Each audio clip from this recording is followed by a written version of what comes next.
Hello friends, Tina's kitchen and recipes मध्ये तुमचं स्वागत आहे। आज आपण कोजागिरी पौर्णिमा स्पेशल घरी तयार केलेला मसाला वापरून मसाला दूध कसं करायचं ते बघणार आहोत। मसाला दूध करायचं म्हटलं तर आपण मार्केटमधून त्याचा मसाला विकत आणतो, जे खूप महाग जातं, पण अगदी मार्केटमध्ये मिळतो तसाच मसाला आपण घरच्या घरी सुद्धा करू शकतो। 10 लोकांना पुरेल इतकं दूध आणि मसाल्याचं अचूक प्रमाण मी तुम्हाला सांगणार आहे। त्यासाठी व्हिडिओ शेवटपर्यंत पूर्ण बघा आणि अशा छान छान रेसिपी बघण्यासाठी चॅनलला सबस्क्राइब करा आणि सोबतच बेल आयकॉनवरही क्लिक करा। चला तर मग व्हिडिओला सुरुवात करूया। यासाठी मी इथे 1 लिटर फुल क्रीम म्हशीचं दूध घेतलेलं आहे।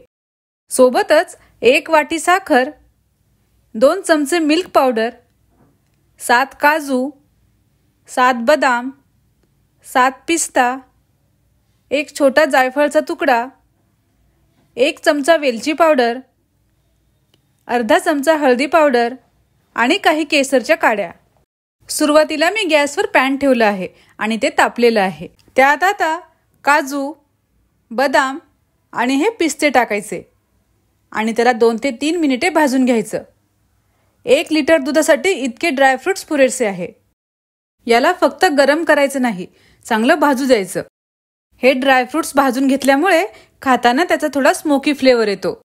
ड्रायफ्रुट्स थोडे भाजत आले की त्यात जायफळचा तुकडा टाकायचा, तो पण यासोबत भाजून घ्यायचा। जायफळचा असा छोटाच तुकडा घ्यायचा, कारण जायफळ जास्त झालं तर दुधाला पूर्ण त्याचाच फ्लेवर येईल।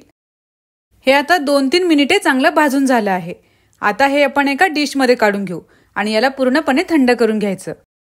आता एका मिक्सरच्या जारमध्ये हे थंड करून घेतलेले ड्रायफ्रुट्स, वेलची पावडर, 4-5 केसरच्या काड्या आणि मिल्क पावडर टाकून मिक्सरला हे जाडसर फिरवून घ्यायचं।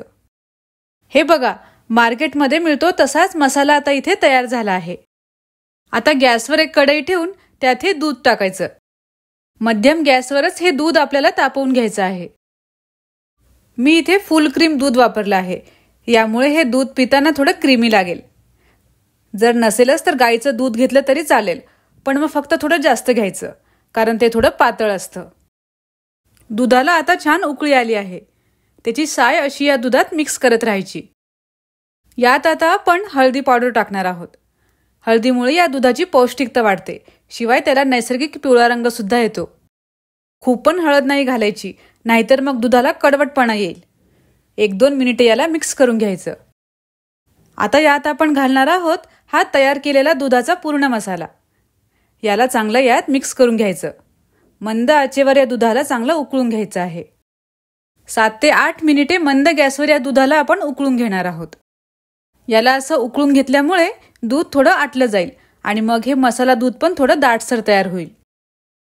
मध्ये मध्ये याला हलवत राहायचं आणि कडेला लागलेली साय यात मिक्स करत राहायची। दूध आता छान उकळले जाते। बघा, हे थोडं दाटसर सुद्धा व्हायला लागलं आहे। हे दूध खूप जास्त पण घट्ट करायचं नाही किंवा खूप पण जास्त पातळ ठेवायचं नाही। 7-8 मिनिटे याला आपण चांगलं उकळून घेतलं आहे। त्यात आता ही साखर टाकायची आणि यात ही साखर पूर्ण विरघळून घ्यायची। साखर टाकल्यानंतर दूध थोडंसं पातळ होतं, म्हणून 2-3 मिनिटे परत याला उकळून घ्यायचं। दूध आता चांगलं आटलं गेलं आहे। याला मसाला दुधाचा टेक्स्चर सुद्धा यायला लागला आहे।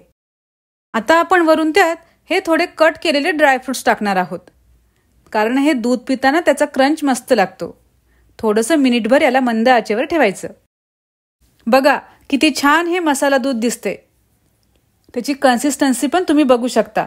असंच हे दूध ठेवायचं, यापेक्षा जास्त दाटसर करू नका, नाहीतर मग ते बासुंदीसारखं तयार होईल।